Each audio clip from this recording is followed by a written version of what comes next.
Faleminderit zoti Bylybashi për pyetjet që ju drejtuat. Para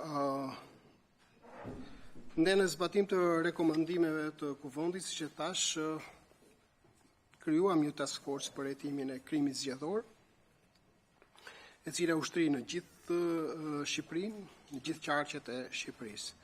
Dhe unë nuk mund të them që task forca ka dështuar, patjetër ka vend për të përmirësuar, por nuk mund të them se ka dështuar. Tani, gjatë zgjedhjeve të fundit janë regjistruar 10 kallëzime dhe referime për shkelje të mundshme zgjedhore nga subjektet politike, qytetarë dhe institucione. Ne kemi marrë seriozisht çdo kallëzim dhe kërkesë për çështje zgjedhore nga gjithë subjektet politike dhe institucionet përgjegjëse për çdo informacion të përcjellë. Task Forca e ngritur për krimet zgjedhore ka kryer verifikime të detajuara në vend dhe kohë reale. Kur gjatë verifikimeve janë konstatuar elemente të veprës penale, SPAK ka regjistruar procedime penale sipas kompetencës ligjore. Nga 194 materiale të administruara, rezulton se subjektet politike kanë depozituar 56 materiale kallëzuese, policia e shtetit 35 materiale, shërbimi i kontrollit të brendshëm buqeve 1 material, kallëzime nga shteta 80 materiale, procedime kryesisht 10 raste ka regjistruar prokuria e posaçme. Janë transferuar nga prokuritë e rrethave gjyqësore 6 materiale të ardhur nga strukturat territoriale, nga strukturat e jurisdiksionit të përgjithshëm. Tani, sa e takon një sekondë, 35 materiale. Ne kemi vlerësuar të gjithë referimet e ardhura, pavarësisht kanë ardhur nga qytetarë, nga subjekte politike apo edhe nga institucione siç është policia e shtetit, shërbimi i kontrollit të brendshëm të burgjeve e tjerë. Dhe ne kemi regjistruar 44 procedime penale. Një procedim penal është dërguar me kërkesë për gjykim, një procedim penal është pezulluar, kurse 2 procedime penale janë dërguar për kompetencë të prokurinë e rrethave gjyqësore.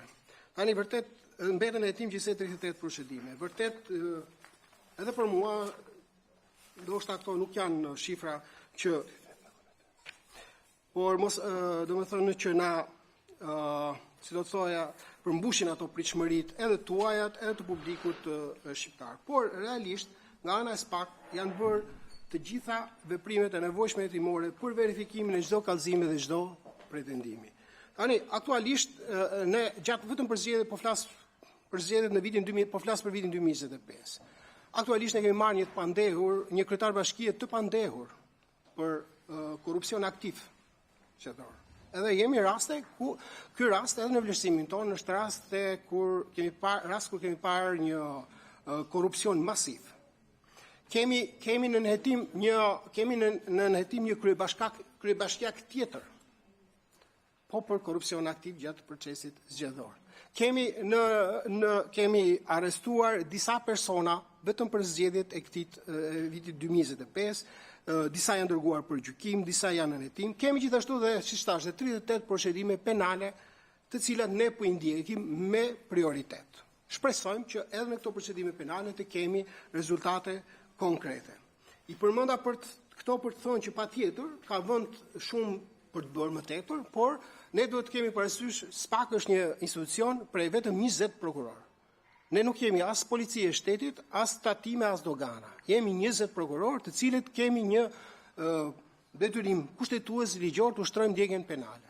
Tani, ne kemi pasur se faktikisht ta gjëra edhe duhen thënë.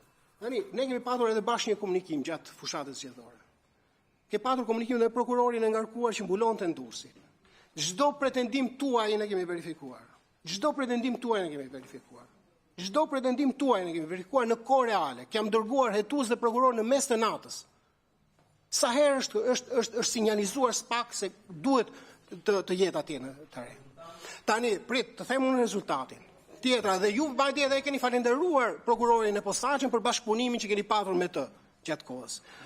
Por rezultati është kjo, i nderuar deputet, që në momentin që ju bëni një denoncim të SPAK, dhe ne sa ndërtojmë një punë për të ndërtuar hetimin, filan vend thoni po blien vota, po shiten vota, ne sa ndërtojmë punën, sepse kërkon organizim ajo punë për ta hetuar çështjen, se s'është aq e thjeshtë, ju vetë thatë, shumë e vështirë.